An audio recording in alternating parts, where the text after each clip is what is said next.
Andy, you claim to get newsletter subscribers for as low as 50 cents. What's Sure. the secret sauce, man? Yeah, well, it's I think a lot of it is the niche. So we see that just consumer newsletters, the subscriber cost is it just tends to be lower.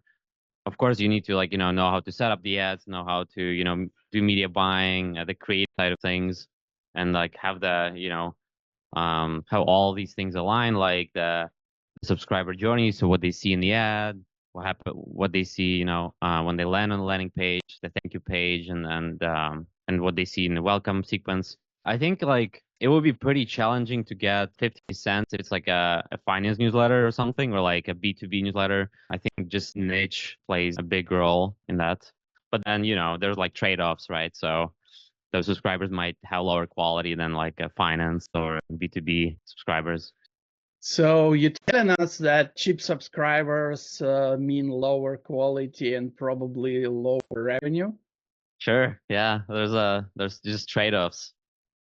Yeah. I All mean, right. not necessarily. I think there's a way to you make it work, I make it work, our clients make it work. So as long as you make it work, unit economics pan out. Cheap might mean different things. 150 can be cheap if your whatever like LTV is like $5, $10 or whatever. So Makes sense. Makes sense. that's Facebook ads are a mess for most people. How the hell you make it work? Everybody telling us that it's like too expensive, too hard, like CPM go up, and suddenly you can achieve these great results. Yeah, I mean, there's definitely like we've been doing this for over 5 years, so experience comes into play. It's still a mess, like the platform changes and all these things, not as stable as let's say. I mean, it can be stable at scale. So like the more you spend, we've noticed like the more you spend, the higher the scale is. I think we can make it work because of the experience. We like test a lot of things in the platform, see the new things that come out, like how the platform changes, and we try to adjust and evolve. If that makes sense. It definitely does. Okay, tell me more about your proprietary strategy. What make it so special? Sure. In addition to all of the other things, that everybody else is doing, like media buying and having the whole subscriber journey mapped out. Because we're talking about newsletter subscribers, right? So we do focus a lot on the creative strategy and on deep psychology of what makes people take actions, what makes people respond to certain things, respond to certain copy, respond to certain creative styles, and we do study the market and the content they respond to. But at this point, we already know what they respond to, a lot of different niches. So yeah, I think that's the biggest thing that makes us like gives us an edge. Okay, so your secret sauce psychology tricks. Yeah, yeah, psychology. Yeah. Makes sense. You grew a newsletter from 1,000 to 18,000 subscribers in 3 months. That's insane. What is the biggest hurdle? I see that for new newsletters, monetization is the biggest hurdle. Just finding the creatives that bring quality subscribers that actually buy or actually turn into money over time. And then like on the Facebook, on the growth side of things, we don't really have any hurdles. It's more about, if you have a newsletter that sells ads, it's more about, selling ads. We see that monetization side of things is a bit challenging for some newsletters, can be, especially for consumer newsletters. Yeah. Gotcha. How important is the actual content of newsletter in your growth strategy? Yeah, it's very important. You want to bring subscribers that's gonna continue reading. Our strategy is like, right, we want to make the unit economics work, and obviously we want to also get subscribers that stay and read, and so you might want to pay a little bit higher, or like you might want to run like a few different campaigns, and then like some of them you might make money like really quickly, but they're not gonna stay longer. But some of them, you might pay like 2x of it'll pay back over a certain period of time.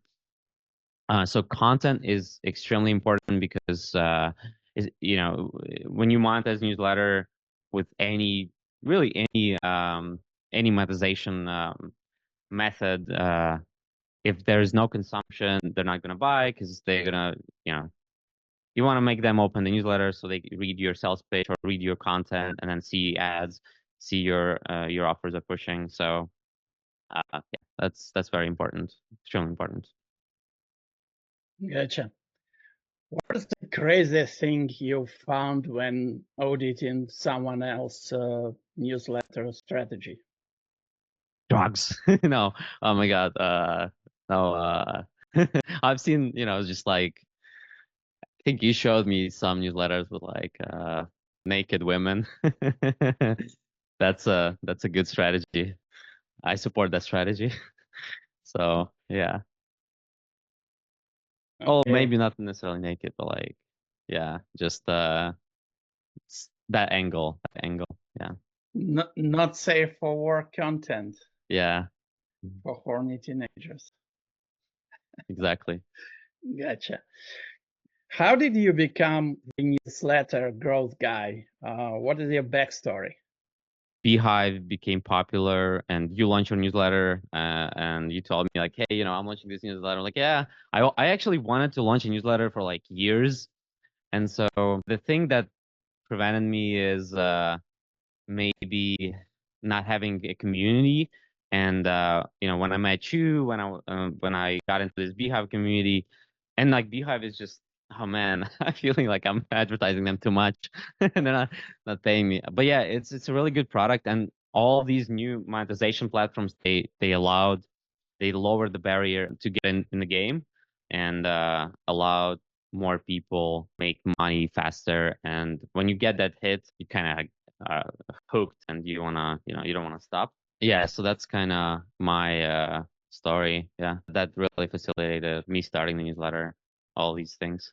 I call it taste of blood when you Yeah, start writing and start making money pretty much from month one. You feel in this rush, and we definitely include all links to all products and communities which you mentioned in the comments in description, so people will be able to check it out. yeah. Nice, nice. So let's go. iOS 14 changes. Did that mess your game plan? Mm, I remember 2020 when this whole thing happened. Everybody saw really much lower performance. So I think when it comes to newsletter, I don't think that really messed up the game plan. But let's say for e-commerce, for people that really wanted to see attributed revenue in the ads manager, that really played a big role. And we've seen just attribution really messed up. And of course, it affected performance to some extent. But I think what happened is all the advertisers, they saw ROAS plummeting and like CPA going up in the platform, while the backend metrics were still okay-ish. And they really just like panicked, and they stopped spending as much. And then at some point they're like, okay, yeah, it doesn't make sense. Like our incremental revenue actually like increased, and like we spend more on Meta, it increases. And then Meta introduced this modeling and reporting or attribution based on predictive modeling. So they're like kind of like, okay, here's how much you make, here's how much we think you made. So yeah, they really came back well, and it still messed it up a little bit, like because from we can see Facebook ads are not as good as they used to be pre-iOS 14, but they did a lot of good work, guys at Meta, those AI engineers. So yeah, I think it's gonna become better over time, as there's gonna be like more integrations with like Amazon, and maybe there's gonna be more let's say purchase or conversion data on the platform, and that's going to give more data to Facebook, and we can even for newsletter ads, we can use that data to just buy better quality subscribers, and yeah. Gotcha, gotcha. So what's the dumbest mistake you see newsletter owners make with their landing pages? Yeah, so really just not showing the value somebody's gonna get, or like not showing the outcome, what's gonna happen, what I'm gonna get out of like just like putting my email in. So that's the biggest thing. And then the clarity of what they're gonna get. So like sometimes they include, but it's not clear. It's like vague, or it's just like too wordy, or they focus more on, you know, their brand. They put like a slap big logo and then like newsletter name, and then maybe like you can barely see what they're actually gonna get out of it. And obviously, you know, the thank you page, you wanna just kind of tell them, you know, what to do, what they're gonna get again. So reiterate how often. Yeah, maybe say it's free. Typically, it's free, right? So I think most people are used to newsletters are free, so I don't think that makes much difference. But yeah, I think the biggest thing is like outcome and clarity of outcome, and how easy to consume that message. Got it. So beyond Facebook, what other channels are killing it for newsletter growth right now? For us specifically, Twitter organic. I mean, we only do Facebook ads, but from what I've seen, some guys do run Twitter ads and they're successful-ish. They're getting, you know, better quality subs. And yeah, organic works pretty well. For some people, they do Instagram Reels, you know, giveaways through Instagram. We do Twitter giveaways, and that works quite well. You know, just to get it's pretty much free subscribers, and like obviously the quality is gonna be a little bit lower because it's a giveaway, but some percentage will stay, and that's still better than nothing, and it's free, and it takes like 5 minutes to set it all up. You know, as long as you have something to give them, something of value to give, you know, to give them. All right, last question. Oh, Andy. and by the way, yeah, Spark Loop Sure. and Beehive boosts, like we use them, and they tend to do well because you can set your own criteria, and then you can select the newsletters that you partner with. So I think that's a really good channel. As long as you one thing, so as long as you can check also where your partners are getting subscribers from, so you can check, okay, here's like the partner, where are they getting subscribers from? If it's organic, that's really good. If it's ads, you gotta check, what kind of ads they're running, so you can kind of see, okay, does it make sense for my newsletter? So I'd say those are also good channels. All right. Last question, Andy. If someone's just starting a newsletter, what's the one piece of advice you'd give them? I think just like do as much as possible, like on the growth and the content side and monetization side. So I think you gotta have like a little bit of a strategy before you do it. It's like how are you planning to monetize, how are you planning to grow, and what problem you're solving, for who. That's, I think, very important. What problem you're solving for who. Yeah, and just like do it faster. Don't delay it, don't overthink it. Just iterate as you go. You're gonna have like 10 subscribers in the beginning. Like, who cares if you like make some mistakes? So yeah.